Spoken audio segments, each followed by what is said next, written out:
Hello, happy bros. Hey, you're about to get a face full of the Kenn Bosak. He's a mentor. That's what I heard. He's a connector. Oh, yeah. He's a brilliant leader. I've seen it. He's Kenn Bosak. Oh, happy bro. You gotta get some Bitcoin and hold it. Happy bros. You gotta get those NFTs and you gotta hodl that stuff. You gotta hodl it. Some Kenn bro. We got your Bitcoin, bro. He's an original. Buy some NFTs and hold them. How many times does he have to tell you? Going to the moon.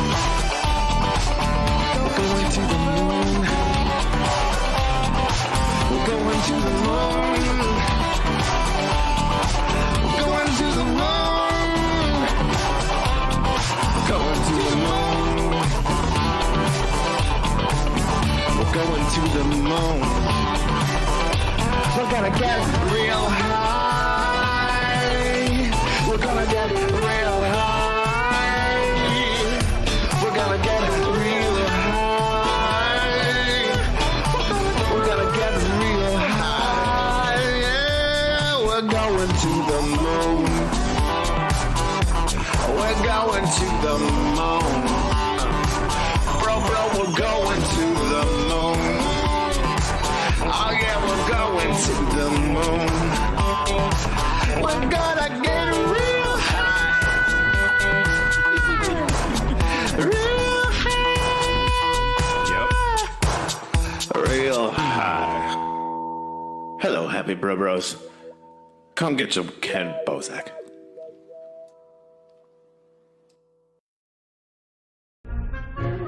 So you're saying I can ask this cat any question? The cat is connected to the computer.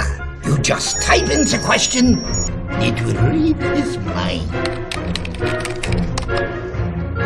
There the answer comes.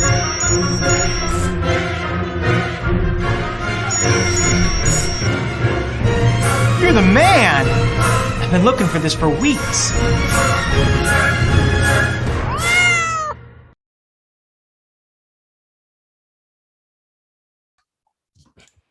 And we're live. Hey, welcome to the show. How goes it, bros? What's up? All right. How are you doing, my guest? I miss I'm you kidding. already. I like to intro you. You should come back to Miami. I'm ready. Let's see. Oh, yeah, okay. So if you're watching this live right now, there's a QR code on the bottom of the screen. If you scan the QR code, you'll get a free NFT. If it changes at any point during the show, scan the QR code, you'll get the NFT. Let's see. All right, yeah, looks like we're ready to go. Everybody's here. Everything looks good stream-wise. Don't forget, if you're watching this live, it would help a lot if you could share this out. So if you're watching it on Facebook, go ahead and share it, then delete Facebook. If you're watching it on YouTube, share the link on your social media. If you're watching it on Twitter, go ahead and hit us with a retweet. And don't forget to follow our guest today, Devo Protocol. It's in the title. So you can see that right there in the title. It's the Twitter account. The link to the link tree is in the description of the video over on YouTube. It's linktree/Devo_protocol. Our guest today is Hamde. How goes it? What's up, guys? It's all good. What about y'all? Good. Doing good. I, for some reason, feel big. Like, I feel taller than Nathan right now. Like, the depth perception of this video makes me look like I'm 6 feet tall. I can get real Man. small. I'm trying to move this. I feel like I'm like sliding on the side of the chair, so I'm trying to move myself to where I'm like perfectly aligned. But yeah, no, I got it. I feel like I got it. It's tough. I'm like intentionally slouching and making myself tiny because I feel like it would look cooler. I'm like a young Yoda. Young With Yoda. 4 round ears. Hey man, 100%. If this podcast goes bad, I can just open, the window on the left of me and just go out. So it's all good. If it goes real bad, I'll push you out. Why don't you go ahead? Why don't you go ahead and introduce yourself? Let the audience know a little bit about like who you are. Maybe start with like, how you got into crypto and then segue into what you're doing now in this space. 100%. Well, hey, it's great to meet everybody. My name is Hamdi. I am the co-founder of Diva Protocol. That stands for Decentralized Volunteering. A little background about myself, then I'll just dive a little bit into the project. I am a JD MBA. I used to work for the corporate world a lot, from Next Era to MetLife to Citrix. I started, kind of dwelling within the world of crypto around 2017. Actually, Adam Manka, who I used to work with, who Ken, introduced me to it, and just kept talking about it, so I could see what was going on. And but I continued on, just working in the corporate world, during that time, trying to get my law degree and my MBA degree. And I also always simultaneously try to do, really enter a lot of philanthropic projects, right? Try to help out my community. Saw there was a lot of BS that was going on over there. There was a lot of inefficiencies. People didn't know where their money was going. You don't know if somebody has volunteers, they don't have volunteers. You don't know if they're qualified, if they're not qualified. Yeah. And I felt like the people just lost hope. And so I saw what blockchain was doing revolutionary in all sectors that were previously on Web 2.0. And I thought to myself, well, how about if we utilize the power of blockchain in order to really eliminate many of these inefficiencies? And through that process, I found that the core reason why there's so many problems in philanthropy is because there's a lack of ROI. There's a lack of financial incentives. People just tell you, do good out of the goodness of your heart. Right. And that's great, right? That's good to do. But also, if you can make money, right, while simultaneously helping a lot of people, why not? And that's what Diva Protocol is all about. Diva Protocol is all about giving financial incentives for investors or for token holders that are substantial, whilst also simultaneously really eliminating a lot of the inefficiencies that we see in philanthropy. So now Diva Protocol adds transparency. People can see not only where their money is going, but also they can see how it's being spent. Diva Protocol rewards volunteers for their efforts instead of just saying, you know what, you volunteered, here's a teddy bear, right? Diva Protocol allows people to communicate with one another to where a volunteer organization can find volunteers in the area, or if you want to start a project, you can find volunteers in the area, onboard them, and they're rewarded by the protocol and by corporate sponsors. So, that's a 30-second overview about myself and Devo.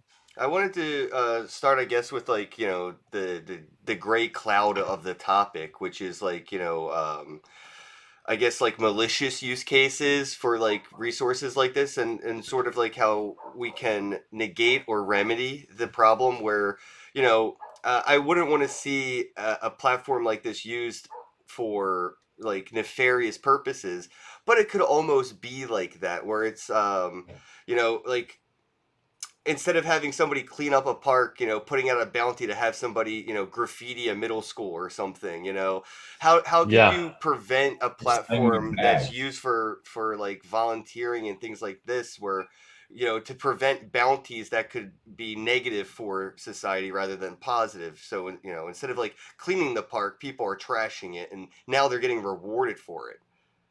100%. I feel like that goes against the entire protocol for a number of reasons, right? So let's put that example.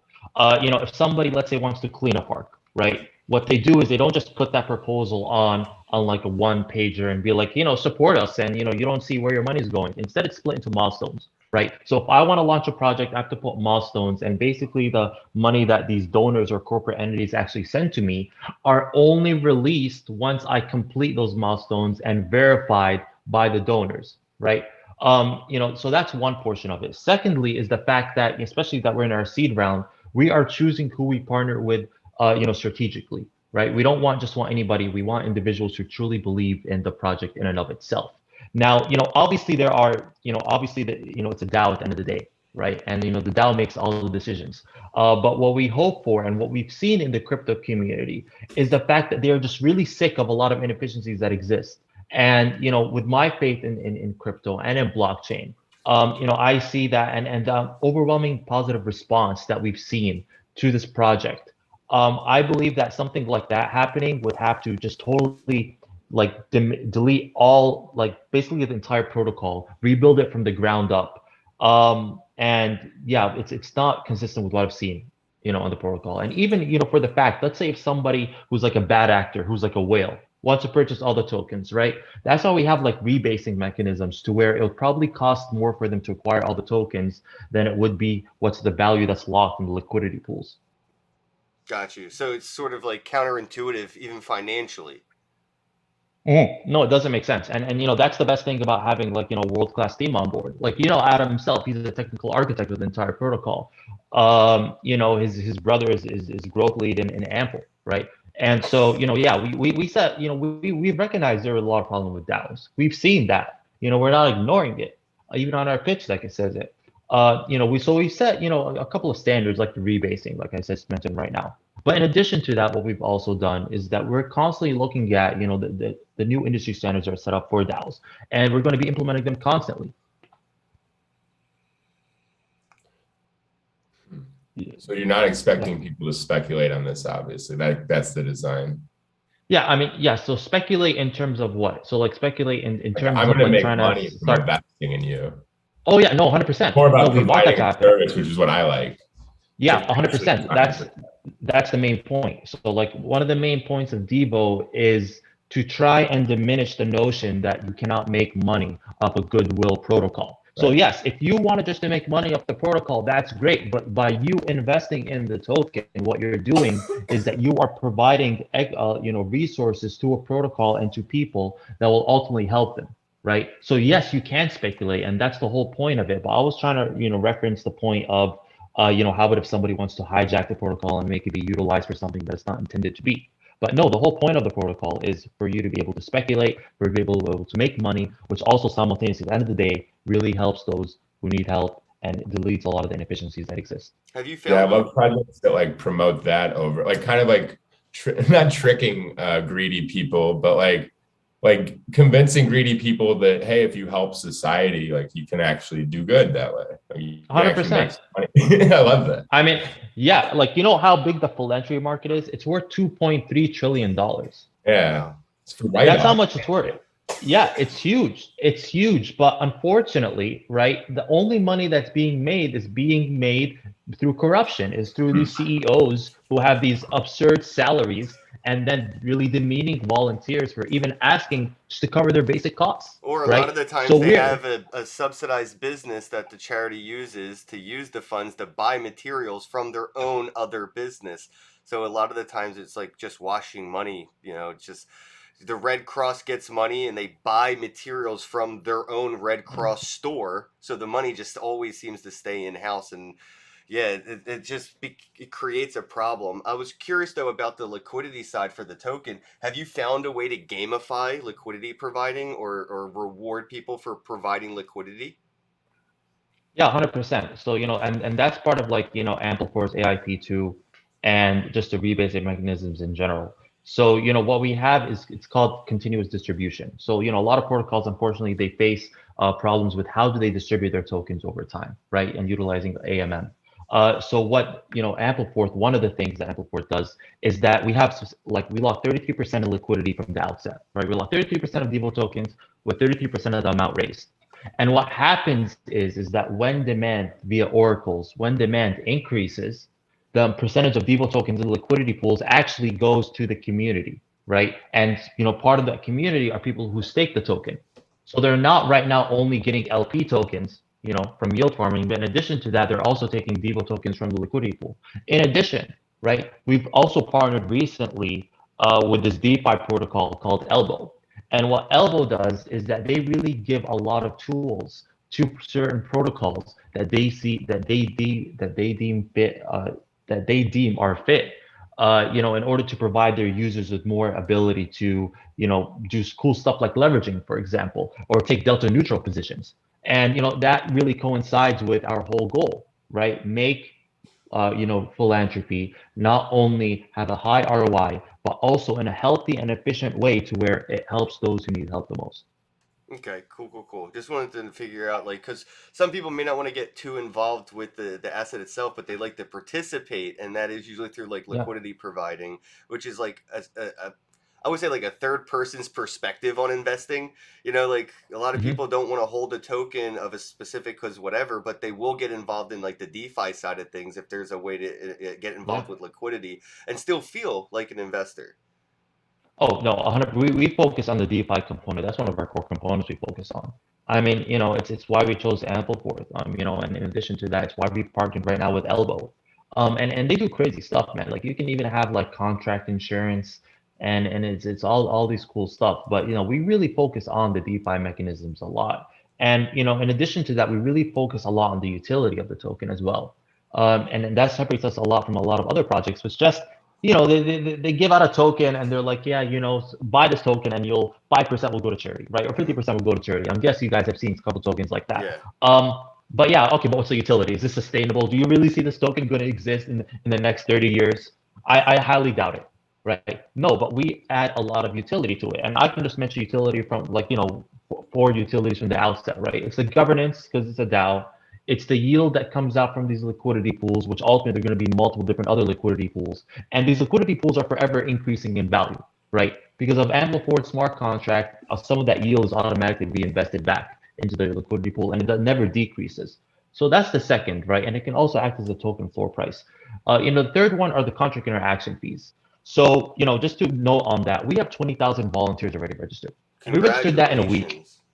Appreciate that, Ken. Appreciate that. Yeah, I mean, and people are always asking like, what kind of campaign did you use, right? Did you guys go do some inorganic marketing? No, we didn't. You didn't This do is an all airdrop? organic marketing. What the hell, man? Yeah, it's all like we didn't go and like pay like a marketing agency to go and like just shill this. We did not do that, right? It's just people are sick and tired of being sick and tired. People are just sick of like seeing where their money is going. And they really felt with the protocol. And we got 20,000 volunteers, which really amped us up. And and just to get back to my point, the contract interaction fees are when these parties communicate with one another. That the token has to be utilized in order to accomplish that. So when you have 20,000 volunteers in 1 week, can you imagine like 1 year, 2 years, 3 years down the road, when we even start utilizing inorganic marketing, when we have a huge budget, right? It's going to be phenomenal, right? There's millions and millions of users interacting, all utilizing Devo tokens in order to facilitate those interactions. And then you have the ecosystem transactions, right? And those are like services provided by the DAO. And all I can say about that is, any protocol which has millions and millions of users, automatically services arise like corporations wanting to maybe sponsor specific community-led projects, which have to be done with Devo tokens as well, right? So you can imagine like, in a small town, right? In this hypothetical, there's like a business or like there's a volunteer project, and then there's a business that really wants to appeal to the community, right? They're like, hey, you know what? We're sponsoring this community, or we're sponsoring this community-led project. And all those actions are actually portrayed on their DIDs, which all parties have. And they're portrayed on their DIDs with ENFTs. So, it basically just shows, it makes their goodwill efforts more shown and more transparent. But that all has to be acquired with Devo tokens, right? And so, yeah, so that's a lot of the utility that goes into it, which increases the value of the token. And now it's not just a token that you purchase because you like to help the cats, right? Yeah. No, I like that. And small businesses do like to contribute and kind of brag about their community contributions in a way, sort of, I guess like a good analogy would be when like a small pizza store sponsors the like little league team and they have like their banner on like the batting cage or something, it's like, 100%. oh, we go to that pizza store because they help the little kids play, little league here and stuff. Like we support the businesses that support the community, and community business support usually looks like that. You'll be driving down the street and you'll see a park that has like a random, like a cloth banner on it, and it says this park's been cleaned by, Lizzo's Pizza. I'm like, oh, cool. I didn't know Lizzo made pizza. Exactly. That must be delicious. But yeah. Exactly. So I'm curious, like, who do you see as the most beneficiate, like who benefits the most in this relationship? Is it going to be like the sponsors, those creating the proposals, or is it the volunteers that are completing those goals? Who's like the most beneficial side of this? Sure, 100%. I'll explain all parties because every single one of these parties, they actually benefit, right? In their own specific ways, because they all face their specific hurdles in the philanthropy field. So the protocol is made out of four parties: the volunteers, the volunteer organizations, corporate entities, and donors. Each one with their set of problems. The donors, obviously, they don't see where their money is going and where it's being spent, right? So that's a big thing that's solved for them via this protocol. When you want to talk about the volunteers, not only is their time unrewarded, but it's also unrecorded. So, when you think about your high school students that have to basically acquire community service hours in order to enter a college, right? When only 50% of volunteer organizations in the US have the capability to record those hours, that really limits their options. Yeah. So, that's the second one, right? The third one are volunteer organizations when they have to reach out to, they don't have the capability to reach out to verify donors or verify corporate entities or verified volunteers and onboard them, right? So that's the third party over there. And then, the fourth party are these corporate entities who, just do not see a high value add in philanthropy. And when they actually do invest in philanthropy, it's done in a very inefficient manner. Yeah. Like a Fortune 500 company that invested like $70 million and they spent $300 million marketing that, right? So it's insane, but that's the reality of it. Because at the end of the day, they only care about their bottom line, and I just feel like that people just ignore that fact.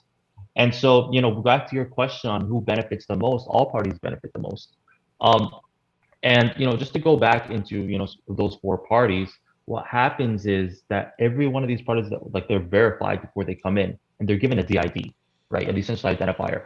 And then after that, what happens is that all their goodwill actions are recorded with ENFTs. So in terms of the corporation who sponsors, they go sponsor a project, and then their goodwill efforts are recorded with ENFTs. Let's say volunteers, that's actually showed with an ENFT under DID. So that's where the transparency comes in, if that makes sense.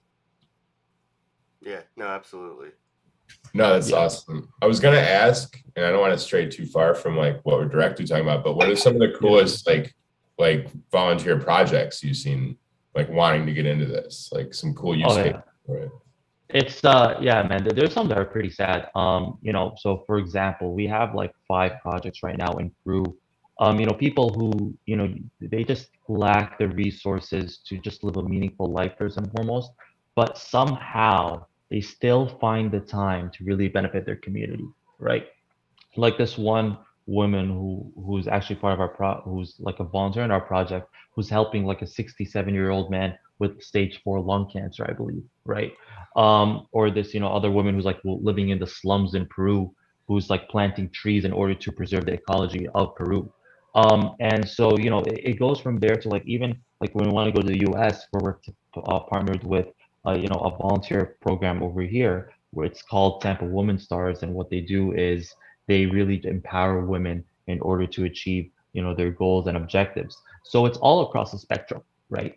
But one thing that has been really eye-opening is the fact that how even people with not a lot of resources to live a life full of quality, they still happen to have the chance to really give back to the community. And in my mind, I'm like, why can't we help reward and recognize these people, whilst also simultaneously benefiting all other parties like token holders and like corporations who want to sponsor that, right? Why can't we do everything? Why does it have to be secluded? And so that's really the notion of Deeper Protocol. Yeah, I hope that answered the question. Oh, that's dope. I want to go on the other side of this though and ask like, what are some of like the worst proposals or something that you've seen that you had to kind of, deny, or any company or projects that wanted to, join that you may have seen like, oh no, this could go south. Is there anything that you've seen Yeah. kind of be proposed, or any like voluntary like acts that you were like, nah? Yeah, so like right now we're still in our seed round, so we're still building, right? But the reason why we have these projects is because we don't want to be like those protocols who just have a white paper and a dream, right? We wanted to actually show that this will work. So we built a lot of POCs, we're building our DApp, and in the meantime, we have some volunteer projects who are volunteering.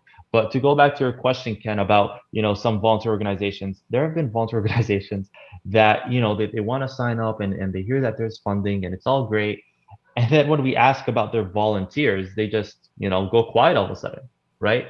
It's like, it really shows that they don't have the operations that they say they have. They have beautiful websites, right, with all colors and pictures. And, if I was, if I was just, a regular guy that wasn't part of this project and I saw them, I'd be like, you know what, I want to donate to this project. They're doing pretty good. But once you try to get into the nitty gritty of details, you find out that it's all BS. Yeah, no boots on the ground, just a good money bank. Say, hey, send money here, but where Yeah. does it go, or who's going to do something. Like they don't really have like an end goal plan No. for it.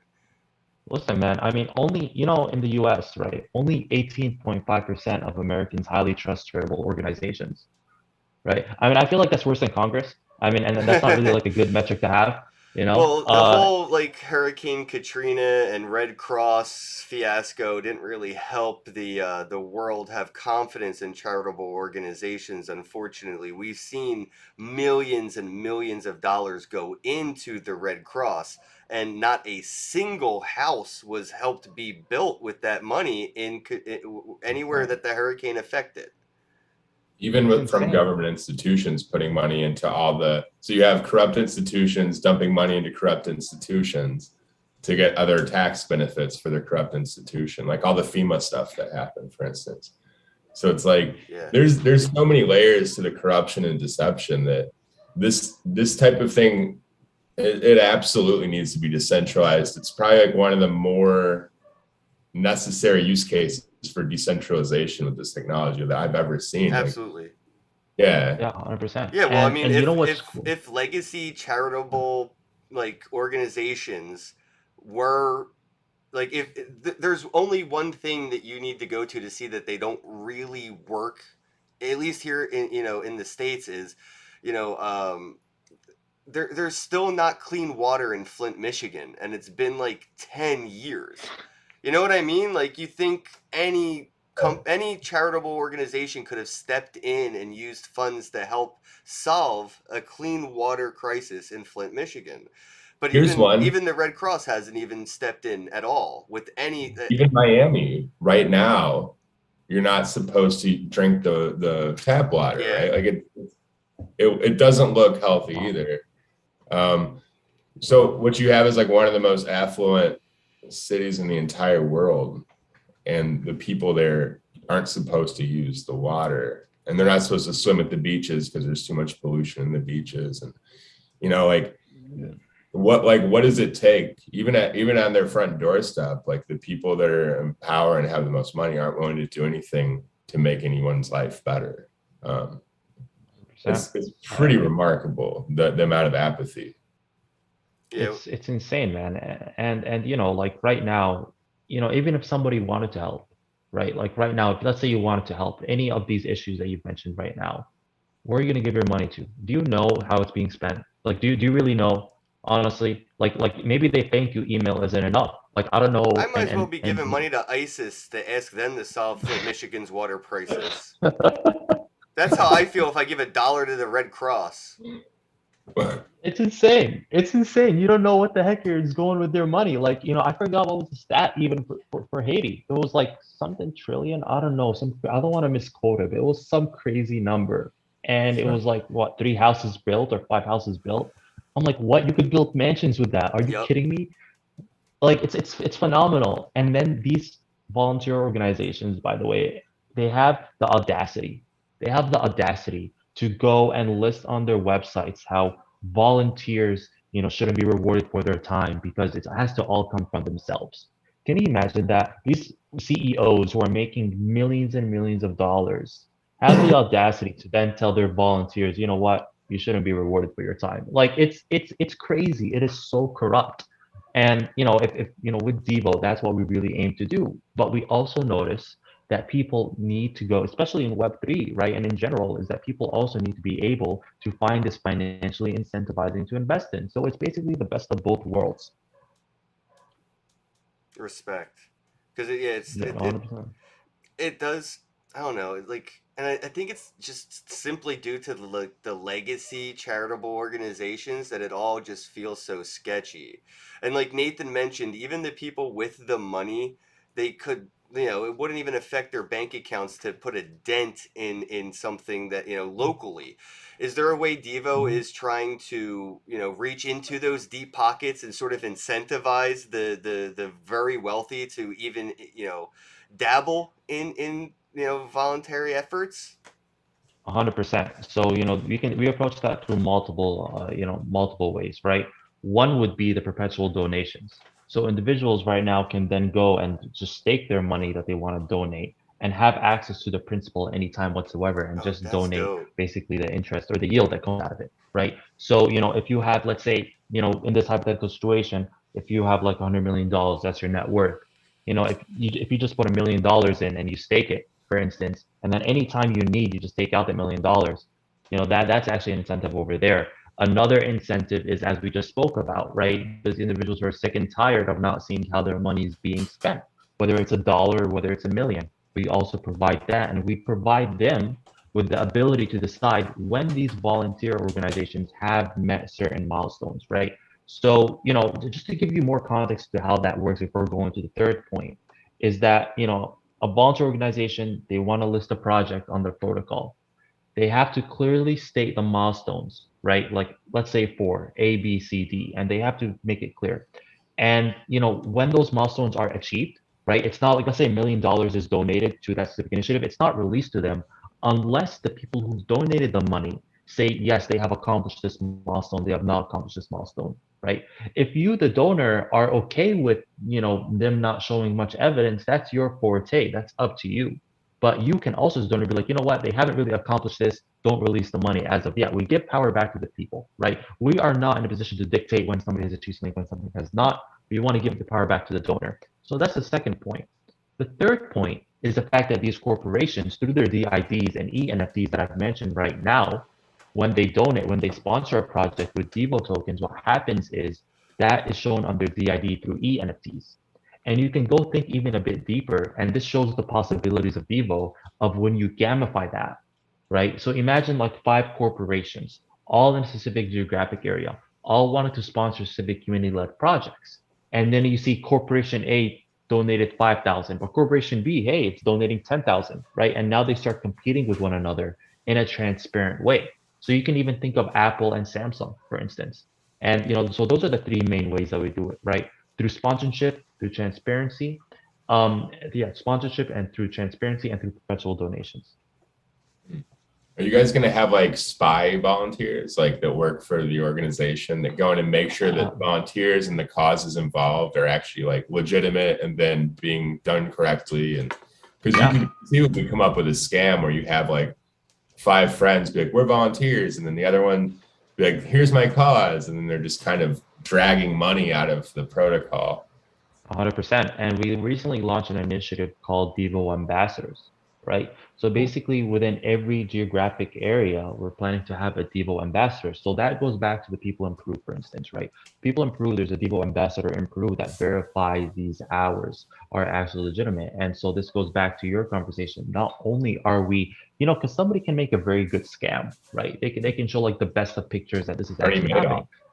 Yeah, exactly. So if you have like a Devo ambassador there, right, that actually goes and verifies. Yeah, say what? The U.S. government, also very successful scam. Yeah, 100%. 100%. Oh wait, I feel the FBI are knocking on my door. No, I'm playing. But yeah, so basically, but yeah, there's a Devo ambassador in every region that verifies these volunteer organizations are actually legitimate, actually doing what they're doing, and not just trying to fool the donors and saying like, hey, we're doing X, Y, and Z, right? So 100%, you hit the nail right on the head. It's interesting. This concept seems like it could be filled in, or could fill in the shoes of sort of like temp agencies, or how people get temp jobs where they only, they do something different every day of the week, whatever they need to do to make some money for the house. I feel like, the temporary job market could look into the earning volunteer side of things.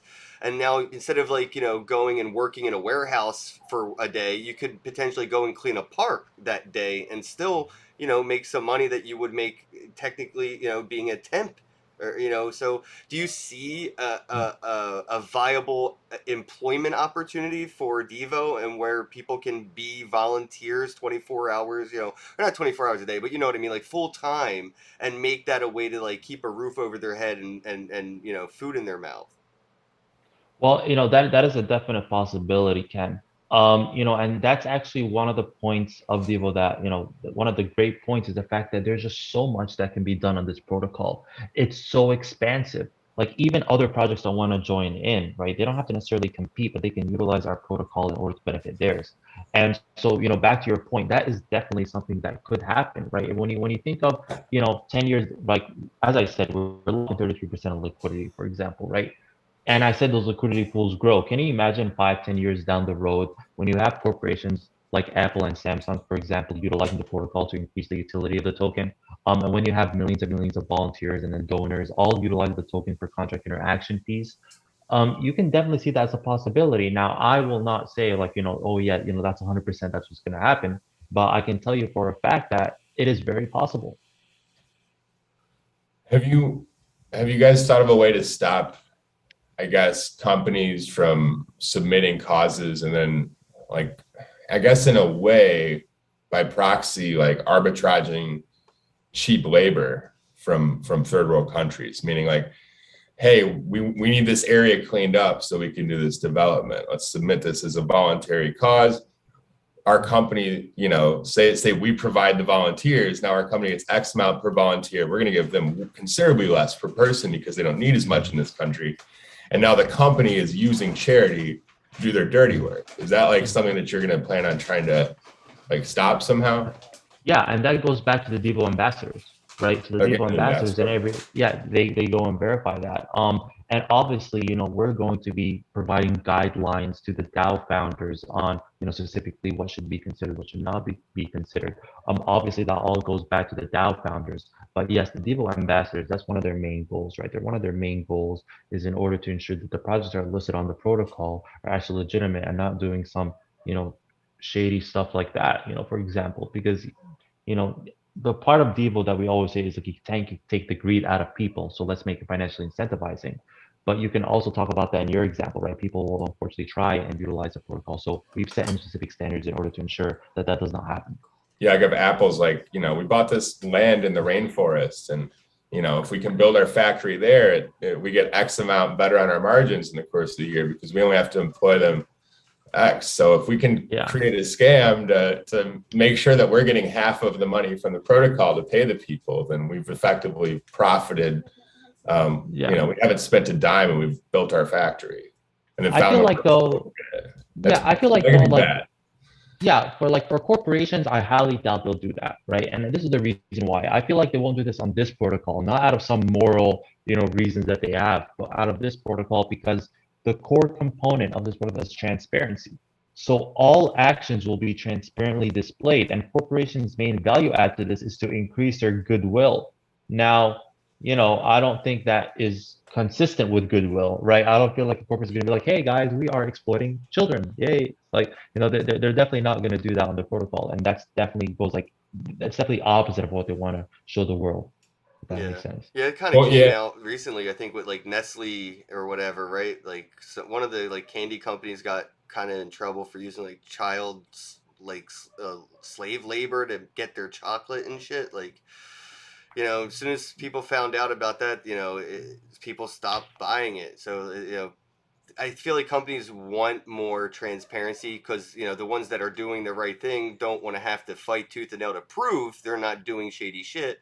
And the companies that are doing shady shit just won't be involved with projects like this. I think, it'll be so obvious. It won't be obvious at all. That's what will make it pretty obvious, right? The lack of transparency. We're like, oh, well, the only excuse there is they're malicious assholes. Like, let's not use that company. Yeah. So like like Nathan said with the, labor arbitrage, a dollar here a dollar in another country. It's like, oh well, they should be happy to get the dollar. Like, it's a dollar, but a dollar there is like 20. I'm like, I don't want to hear that, and I feel like it shouldn't be relative to where they live. It should be relative to the job that's being done, and what's being produced and what the value of that resource is in the open market. Like it should be broken down in a way that's. Well, it sounds like Devo could set like a floor price on voluntary efforts where, you'll see that where it's like, oh, well, if you get paid $100 to clean a park in New York, you're going to get $100 to clean a park in South Korea, Thailand, wherever. It doesn't matter where you are.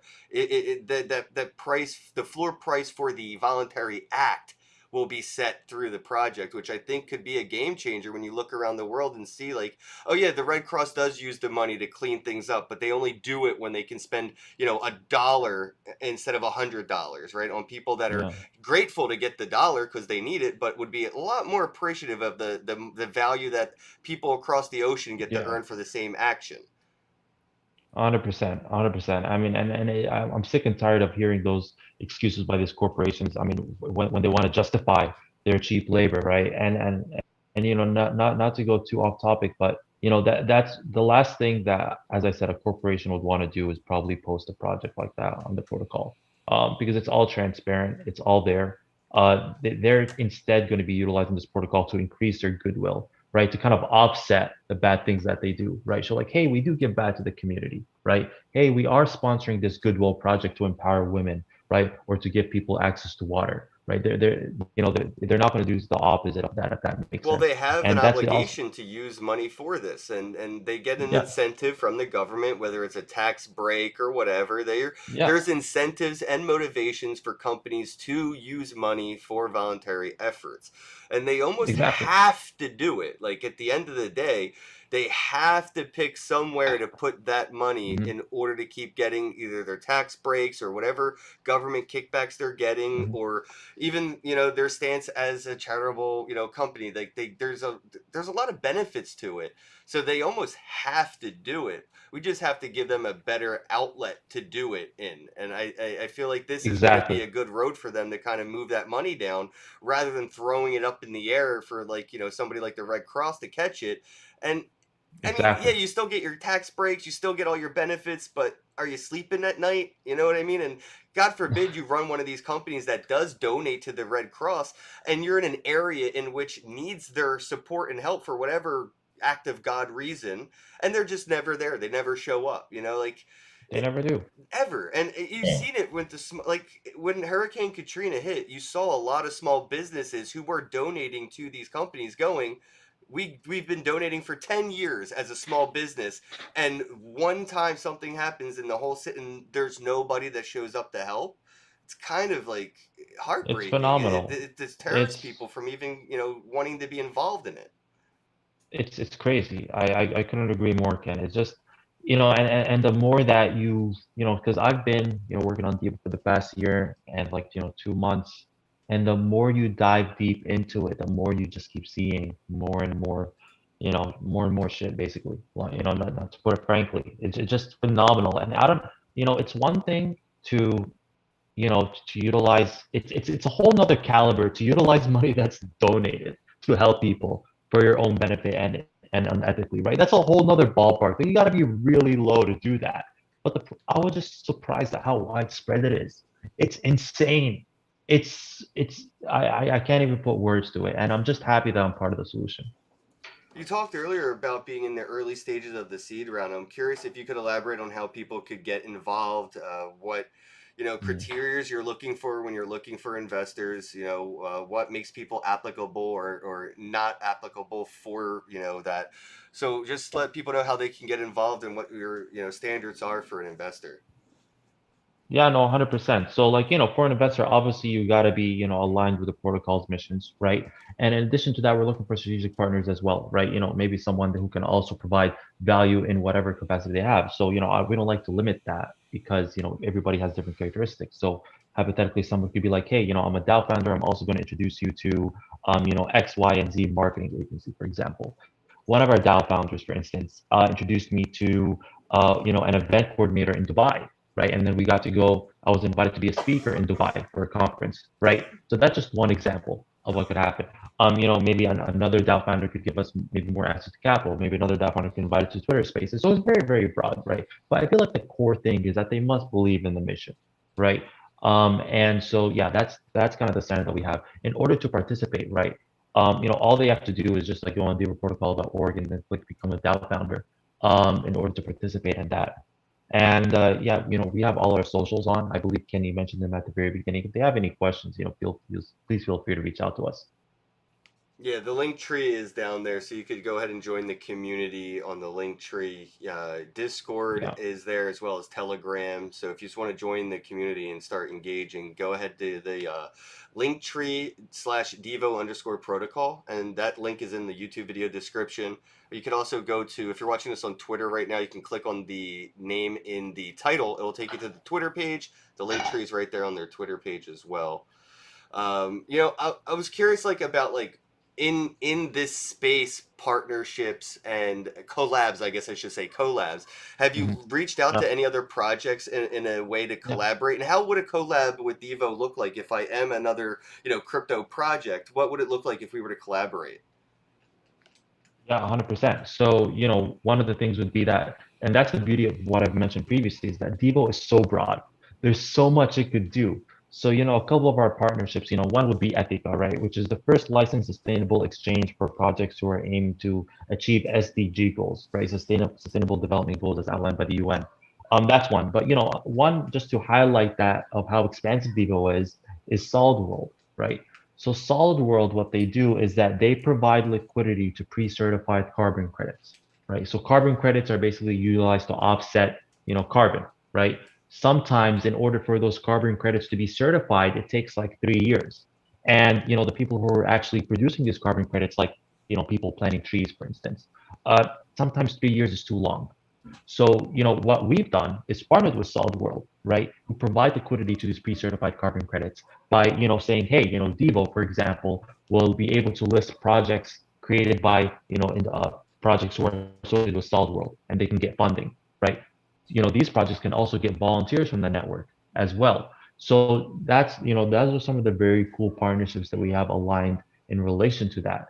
Now, in relation to, some organizations, as I said, it's like, those individual volunteers, in addition to Tampa Women Stars, which is actually grassroots projects here in addition, and even Reform Alliance actually we have, which is so funny because it's a nonprofit founded by Jay-Z and Meek Mill, funny enough. So we have, That is yeah, pretty funny. yeah. I was fanboying off that, honestly. But yeah, no, we partnered with them. And yeah, and a bunch of, and the 20,000 volunteers that I've mentioned. So, to answer your question, we partnered with so many different kind of organizations, either blockchain related or even nonprofit organizations. And in addition to the 20,000 volunteers, which are the heart and soul of Devo, which stands for decentralized volunteering at the end of the day. And yeah, that's what we've done. That's awesome, dude. 20,000 volunteers. That's like Yeah. up there in small army volumes. Hey, we're the army, man. We're changing the world, my man. We're changing the world. We're changing the world one step at a time. And I just gotta say this. The Web3 community is awesome. Let me just say this first and foremost.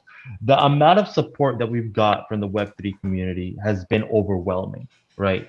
And the amount of ideas and the creativity and just the willingness to help has just been phenomenal. And yeah, that's why I just wanted to state that first and foremost. So just shout out to the whole Web3 community. Nathan, you know what I've been thinking about is how would this be applied in the metaverse?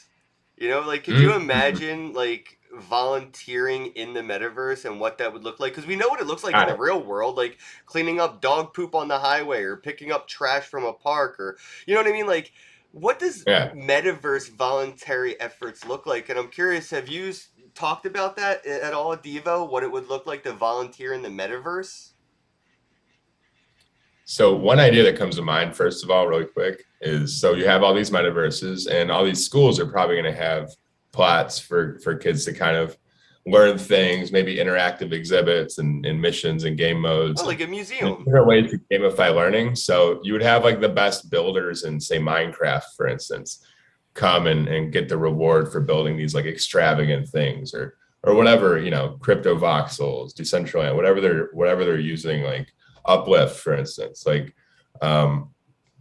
I don't know, I see that as like a pretty viable possibility, and it's also like low-hanging fruit. It doesn't really cost a ton of their time if they're really skilled. Yeah, because you mentioned Web3, and the first thing that comes to my mind when I hear Web3 now is metaverse. Like that's the token term of the chain right now is metaverse. So when you say Web3, 100%. I'm thinking, wow, like it made me really start to like deep thought on like what a metaverse voluntary organization would look like and what you would do as a metaverse volunteer. I feel like you said, it's low hanging fruit, low effort, but it's definitely big impact. Yeah. 100%. No, I love that, honestly. I mean, and that just speaks back to the expansive effort of Devo, right? A couple of, metaverse ideas would be even like these volunteers, individuals, as you said, who just want to contribute their time in order to, either continue building on the metaverse, or just providing us, some public good, for example. So it's definitely out there, right? And if we truly want to be decentralized, we got to be able to tap into all different kinds of mediums. And the metaverse is just prime for that. Yeah. Like I even heard some crazy thing, like even like Dubai, for example, is investing like $5 billion into the metaverse. And so it's truly somewhere that we're planning on tapping into. Yeah, definitely I when it mean, comes to the they changed their Web3. entire name, right? That's pretty big. That's like one of the biggest companies in American history, changing its entire appearance because they're just like really convinced. It says something. It's like if Apple changed their name to Pear. Yeah. Something's happening. I'm not I eating bet you apples something's going ever on. You're gonna again. realize If Apple changed their name, I'm staying away from Apple. Something's wrong with the fruit, pomegranate. and they know something we don't know. But if they change the name to tomato, and now you have to have the argument with them, like, and they're like, no, tomato's actually a fruit, and like you guys are, you don't really get it. And it could get really bizarre, man. Yeah, no, 100%, man. I don't care, man. They if they change it, if it was tomato and they changed it from there, I'm still having my burgers, man. I don't know, bro. I can't stay away from that. But yeah, I guess to kind of wrap things up, I had this thought, and I should have brought it up earlier, but I'll bring it up now just as like a last, topic of conversation for people to think about is, have you considered what it would look like if Devo was to fork, whether it was an internal fork or an external fork, what would it look like to see, or would you, could you envision where there are multiple forks of the Devo protocol? yeah, no, 100%. I mean, it's even listed in our white paper, right? We envision that individuals are going to be utilizing, models similar to Devo or even separate. We actually, encourage that to happen because what we built our protocol in a way to allow these projects to utilize the internal resources of Devo in order to further propagate their project, Oh which shit. then further, yeah, which then actually further increases the utility of the token in and of itself. So you found a way to right? make forking So, beneficial for the main chain. Everybody loves forking. Yeah, that's what I was getting to. I was totally segueing to like, that yeah, makes forking consensual. yeah, Everybody now, likes forking and spooning, but don't knife me. yeah, 100%. I don't know what's wrong with me. I think a consensual fork should be called sporking. I like that. Because spooning is pretty consensual, right? It takes two to spoon. So I feel like a spork is like a consensual fork, and the fact that you gamified it in a way that makes forking not just an incentive but a benefit to Devo is pretty fucking smart, bro. Yeah, now, just to reiterate, right? Like in terms of forking, like obviously, like we're a layer two, right? So we are, building the top blockchain, so they can definitely utilize our code, right? It's all open source, so they can definitely fork that. And it's cool actually. We even have our contract upgradable, right? And so we are actually planning on going multi-chain across all chains to increase the adaptability of Devo. But that goes back to my topic. It's all open source code. They can utilize our protocol, in order to make protocols that are either similar or different. But we've instead of just fighting against them, incentivize them. Hey, listen, go ahead, but you're probably going to want to use Devo protocol, and that's going to actually expand us.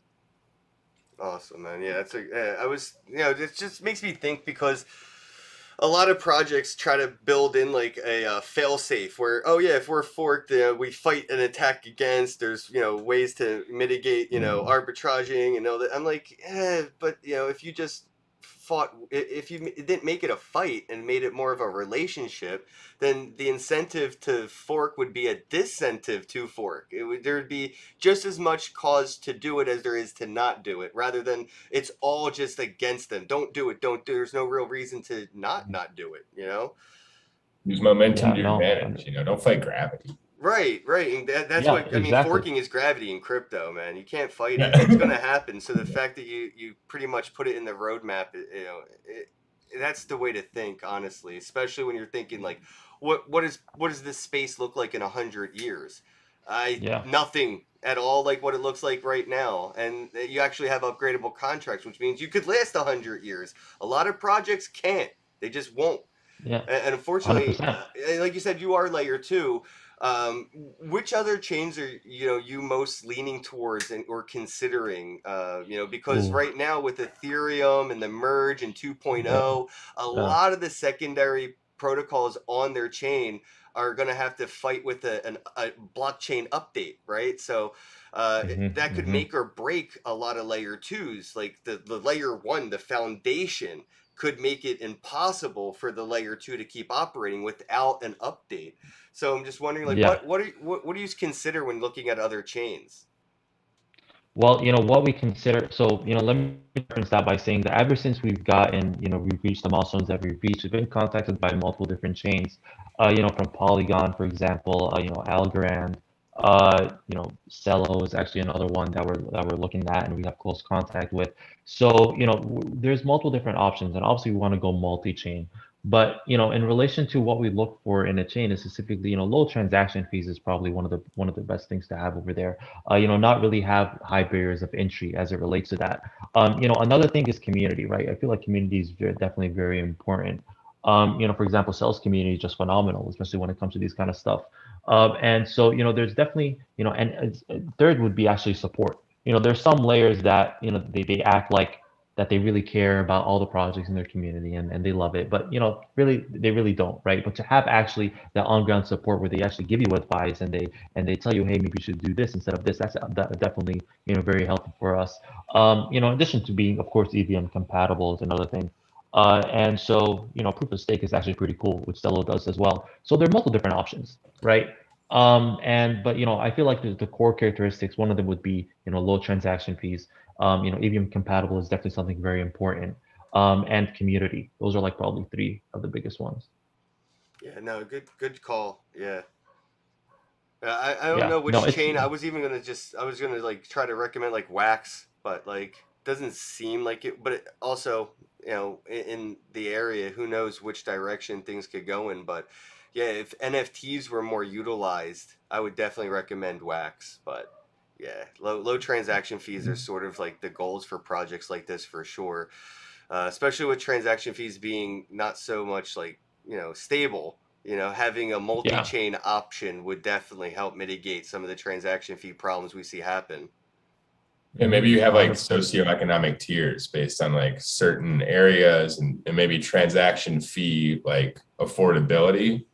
And then like maybe like something that's in a very, very, very third world country, as we say, like maybe they're using a chain that has a much cheaper and faster transaction because they probably need it for less and they probably need the money faster too. And then Yeah. somewhere in the US, you use like Ethereum, for instance. 100%. What we're trying to do, honestly, just to relate back to that, is that we're trying to give people as much options as possible, right? We're not trying to really dictate what chain. That's the whole point of going for us in multi-chain is to give them the option, right? If you want to utilize one chain, you're free to do so. Want to utilize another chain, you're also free to do so as well. And I'll let them decide, right? I feel like unfortunately there are a lot of protocols out there that tend to truly try and dictate what their users can and cannot do, Yep. right? But if you're like a DAO, if you're a DAO, like, isn't that I was talking to this very, very like high up person. I don't want to mention his name. He probably wouldn't want me to do so, but he was like that, it's a DAO. Like you've got to give power to the people. Isn't that, the whole point?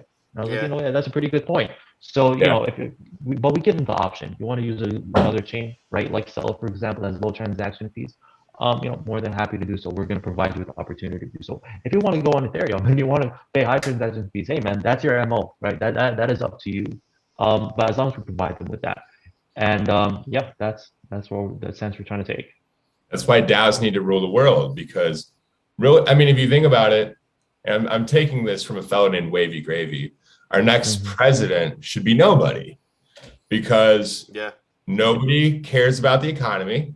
Hmm. Nobody cares about suffering, right? Nobody cares. I mean, like, yeah, if you want to talk politics, like if you want to look at like, I mean, look at the current economy right now. What the government has done an awesome job with inflation. Yeah, there's definitely an argument to make make the whole government into a DAO. Now, I No, I won't don't try see much why not. comment into that. That was probably Yeah, more along the lines of the original ethos of being a politician, right? Like most politicians were average people who lived in towns in which they overseen, and now they live in ivory towers way above the towns they oversee, right? I could definitely see a project like Devo giving politicians back that I don't even know what like their hearts back, right? Like that humanity back, in a sense heart. that it should be based on volunteering, and then let the DAOs like the government's supposed to do, right? And like manage the amount of money that the governor and mayor and all these people make. That could easily be done through a DAO, and I feel as if Yeah. that the these experiments that we're playing with will eventually get to that point, like Nathan said, by replacing like a lot of government run shit with just voluntary based nobodies that nobody's doing that, but it still gets done because everybody's doing it through this voluntary act. So it would be really cool to see that played out, and I think that's a good experiment for the metaverse, having like a metaverse mayor, from the Devo protocol, doing mayoral shit in the metaverse, and then take what we've learned as a proof of concept and apply that to the reality outside of the metaverse. I love that idea, actually. Yeah, utilizing the metaverse as a POC. Yeah, I could definitely see that happening. Absolutely. I feel like also Adam, who's our technical architect, which he would love that idea. I can tell you that from starters. Well, But yeah, yeah, think that's of it definitely like the actually, video and that's game for the real world, right? Like you're playing yeah, Devo, playing it as if it's a game yeah. because it's in the metaverse. It is fully gamified, and then take that proof of concept to the reality of things and be like, wow, you're playing Devo IRL. Like you play Pokemon Go. You know what I mean? Like Yeah, you're I out was and gonna say about. geolocate NFTs and make a little map for people to play and just Pokemon Go that thing.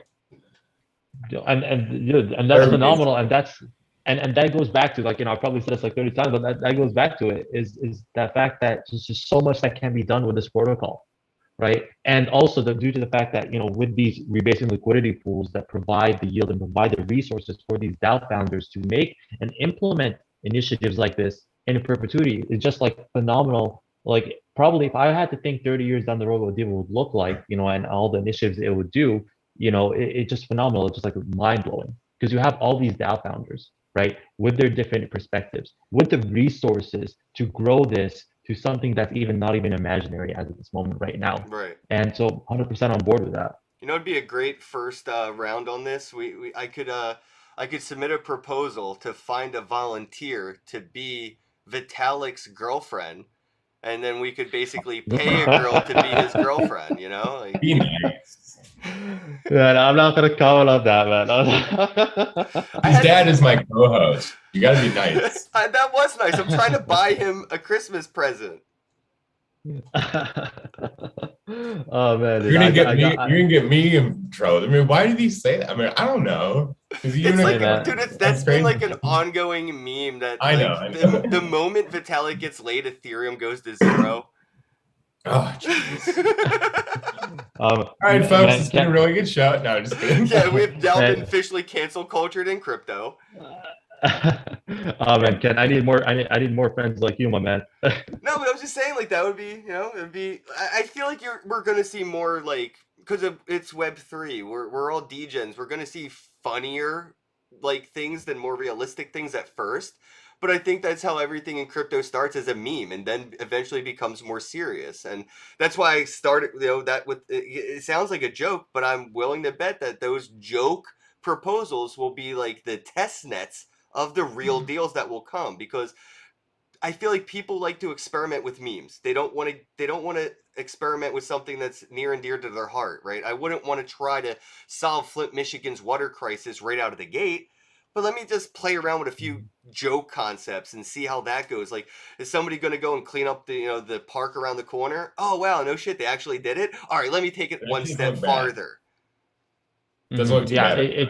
It definitely starts grassroots, right? And volunteers can, as you said, start their own initiatives. Like when I say volunteer organizations, I mean individuals can become their own volunteer organization via sub-DAO, right? So they can start and they can go request funding. They can get volunteers. Oh yeah, I want to go around my neighborhood and catch all the stray dogs. Like, nobody's doing it. I don't want somebody else to do it. I want to do it.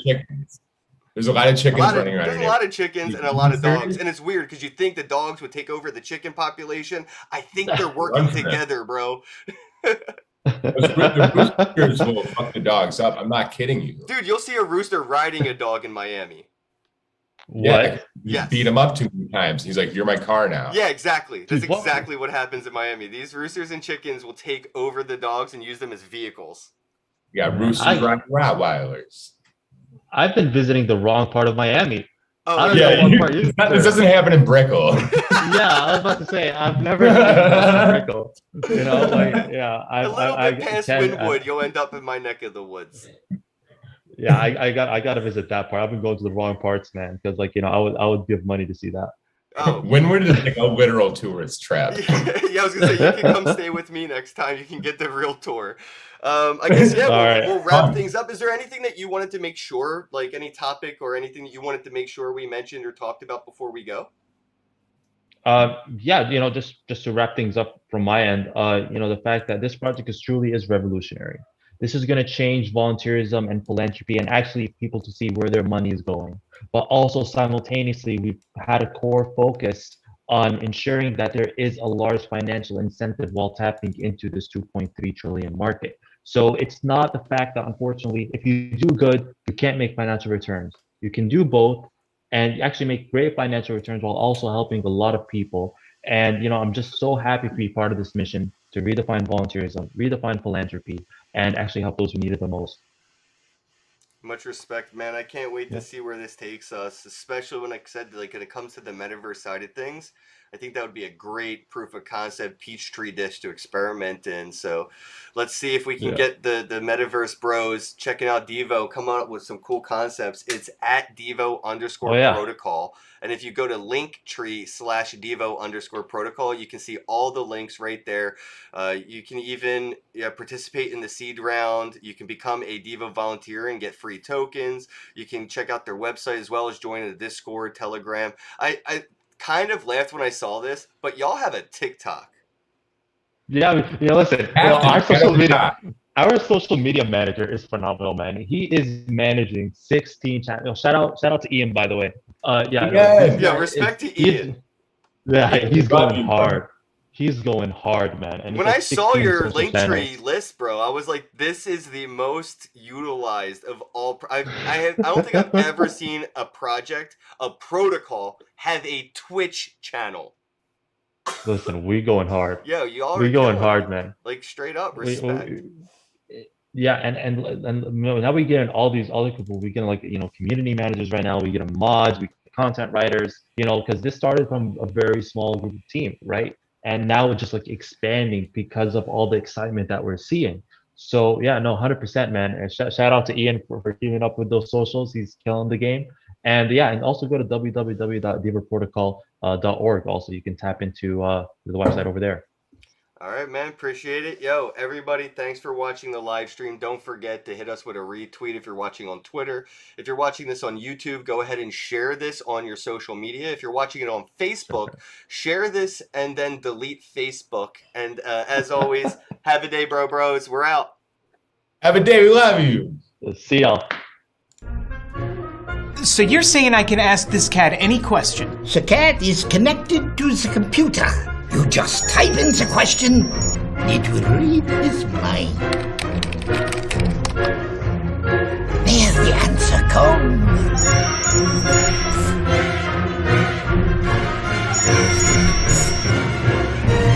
You're the man! I've been looking for this for weeks.